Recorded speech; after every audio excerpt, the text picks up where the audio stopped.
Hello guys, कैसे हैं आप लोग। मैं उमित तलडा, आपका फ्रेंड, फिलोसोफर एंड गाइड।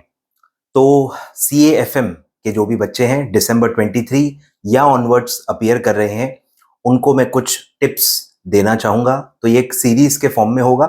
एक वीडियो में मैं एक ही टिप दूंगा। तो ये वीडियो से हम स्टार्ट करने वाले हैं। ये lecture buyers as well as for my YouTube student, सबके लिए है, कॉमन है। ठीक है। तो सबसे पहला टिप है इस वीडियो में जो मैं डिस्कस करने वाला हूं, वो है आपका जो CAFM का पेपर होगा, बाय डिफॉल्ट आपको एक माइंडसेट रख के चलना है कि आपका पेपर लेंदी आएगा। रिटन पेपर्स की पूरी हिस्ट्री है। अकाउंट्स या FM, ये सब्जेक्ट कोई भी सिलेबस में रहा हो, अगर वो रिटन पेपर है वो हमेशा लेंदी होता है। मतलब मैं चाहता हूं कि आप उसकी तैयारी करके जाओ। मुझे ये नहीं चाहिए कोई एग्जाम हॉल से आ रहा है और बोल रहा है सर पेपर लेंदी आया। अरे, पेपर आते ही लेंदी है। This is the difference. आपको पता होना चाहिए कि पेपर रिटन है, प्रैक्टिकल है, वो लेंदी ही आएगा। यू डोंट एक्सपेक्ट कि वो शॉर्ट आएगा, 2.5 घंटे में हो जाएगा, आधा घंटा पहले आप निकल जाओगे एग्जाम हॉल से। ऐसे एक्सपेक्टेशंस आप मत रखिए, ठीक है। इसलिए मैं खुद आके आपको बता रहा हूं। कोई ना कोई, किसी न किसी को बताना पड़ता है ये चीजें, एक्सपीरियंस के बेसिस पे। तो इवन CS में भी जब 2012 का ओल्ड सिलेबस था, उसमें भी कंपनी अकाउंट्स रिटन पेपर था, और उस वक्त भी पेपर लेंदी आते थे। तो ये आप मान के चलो कि बड़ा क्वेश्चन है, पर वो आपको कम मार्क्स के लिए पूछा जाएगा, इस वजह से पेपर लेंदी हो जाते हैं। जैसे कोई 8 मार्क का क्वेश्चन है, लेकिन आपको 5 मार्क के लिए आएगा। अरे पर टाइम तो ज्यादा लगता है ना उसको। ये प्रॉब्लम है, बड़े क्वेश्चंस कम मार्क्स के लिए पूछे जाते हैं, और इस वजह से वो पेपर थोड़े लेंदी हो जाते हैं। क्लियर है क्या? तो आपको प्रैक्टिस करनी है। ये इसका चैलेंज क्या है? अब क्या कर सकते हैं इसके लिए? इसके लिए आपको कंटिन्यूअस डेली प्रैक्टिस करनी पड़ेगी। आपकी स्पीड बहुत अच्छी होनी चाहिए।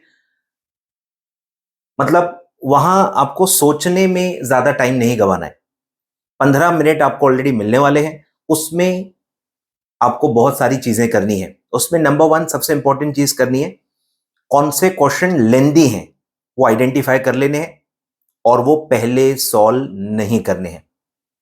बस 15 मिनट में आपका यही टारगेट होना चाहिए कि वो आइडेंटिफाई कर लो वो कौन से क्वेश्चंस हैं जो आपका पेपर खराब कर सकते हैं। पेपर कैसे खराब होता है सर? लेंदी क्वेश्चन पहले ले लिया, फंस गए।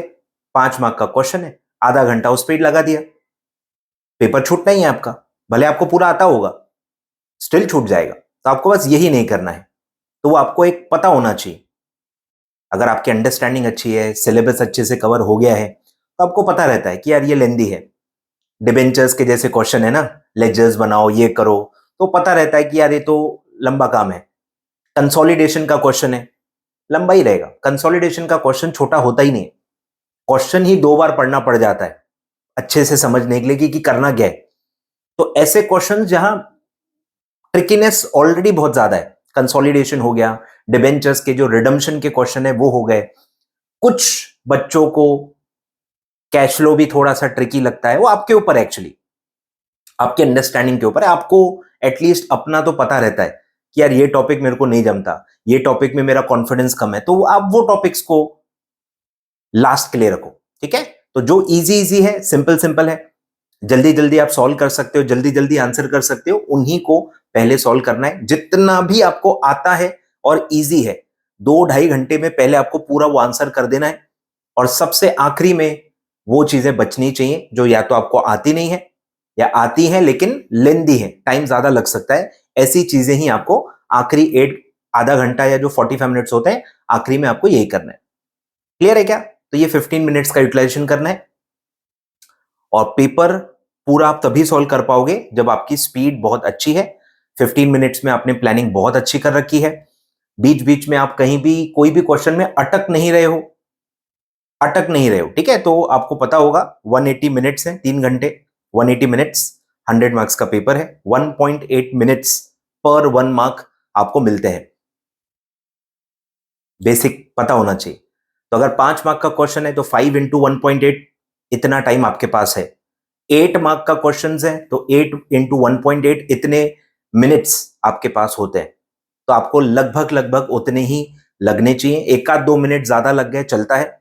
जो थ्योरी क्वेश्चंस कुछ ना कुछ आएंगे वहां से आप टाइम बचा सकते हो। थ्योरी में उतना टाइम नहीं लगता है, तो प्रैक्टिकल में हल्का फुल्का ज्यादा समय लग गया चल जाता है, बैलेंस हो जाता है। थ्योरी में उतना आपको टाइम कम लगता है, तो बैलेंस आउट हो जाएगा। क्लियर है? तो ये वीडियो में क्या टिप है, क्या क्रक्स है इस वीडियो का? कंटिन्यूअस राइटिंग आपको करते रहनी है। स्पीड ग्रेजुअली डेवलप होती है। अगर आप लिखोगे नहीं, सिर्फ देखोगे, कैलसी पे करोगे और ऑल ऑफ सडन आप ये एक्सपेक्ट करोगे कि मैं डायरेक्ट पेपर में मेरी स्पीड ज्यादा ही रहेगी क्योंकि मेरी 11th-12th में हैंड राइटिंग अच्छी थी या स्पीड अच्छी थी, ये सब बचपना मत करना। कंटिन्यूअस 30, 40, 45 डेज जो भी बचे हुए हैं, आपको डेली एक क्वेश्चन या कुछ ना कुछ लिख के देखना है। मॉड्यूल के क्वेश्चन उठा लो, जो मिले उठा लो। राइटिंग प्रैक्टिस भी मैं करवा ही रहा हूं। डेली राइटिंग प्रैक्टिस आप स्टार्ट कर लो। डेली आप सॉल्व करो।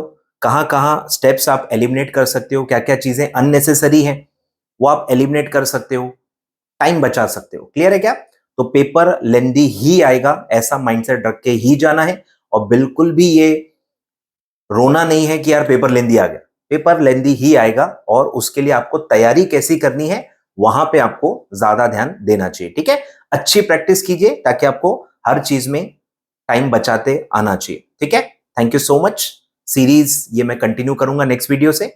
अगर आप CFM के बच्चे हो, सब्सक्राइब कर लो चैनल फटाफट, वीडियो लाइक कर दो। बहुत सारे वीडियोस आने वाले हैं CFM के गाइडेंस के लिए।